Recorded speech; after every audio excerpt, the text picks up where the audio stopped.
Hello everyone, welcome back to 3 Minute Biography. My question relating to today's biography is this: how special or sacred are your Sundays? What is the most important thing that you do on a Sunday, and what are the things that you won't do on a Sunday? Today's person that every Christian should know is Eric Liddell. He lived from 1902 to 1945. And he was a Scottish Olympic champion at 400 yards and also a missionary.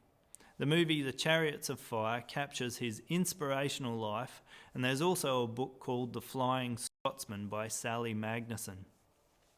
Although his parents were Scottish, Eric Liddell was both born and died in China.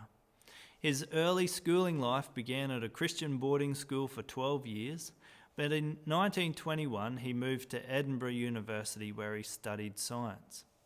From his school days he was an outstanding sportsman, excelling in short distance running, rugby union and cricket. In 1922 and 23 he played rugby union for Scotland in the Five Nations. However, it was at running that he really excelled. And after setting a new British record in 1923 for the 100-yard sprint, he was considered a great prospect for the Olympics in Paris in 1924.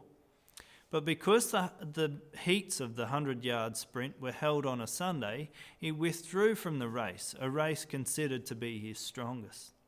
Instead, he concentrated on the 400-yard sprint as the race schedule didn't involve a Sunday. Liddell was considered to be a strong favourite for the race.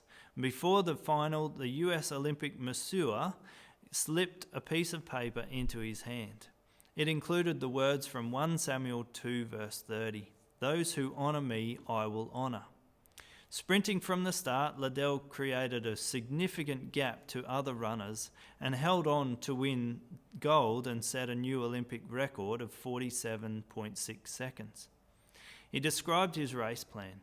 "The secret of my success over the 400 metres is that I run the first 200 metres as fast as I can.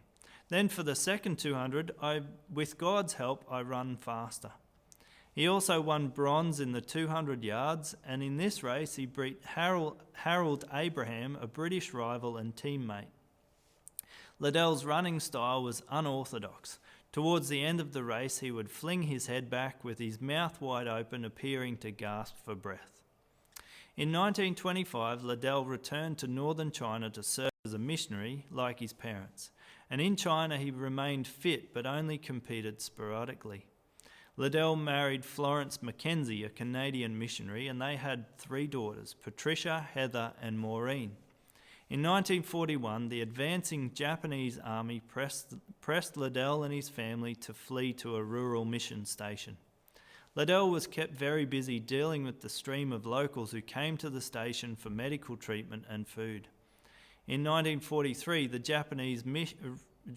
Japanese army reached the mission station and Liddell was imprisoned.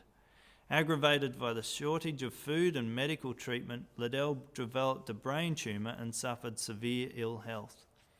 Many camp interns attest to the strong moral character of Liddell. He was seen as a great unifying force and helped to ease tensions through his selflessness and impartiality.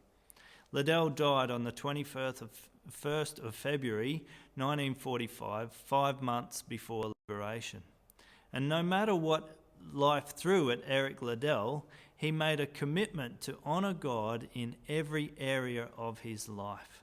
And that is why he is a person that every Christian should know.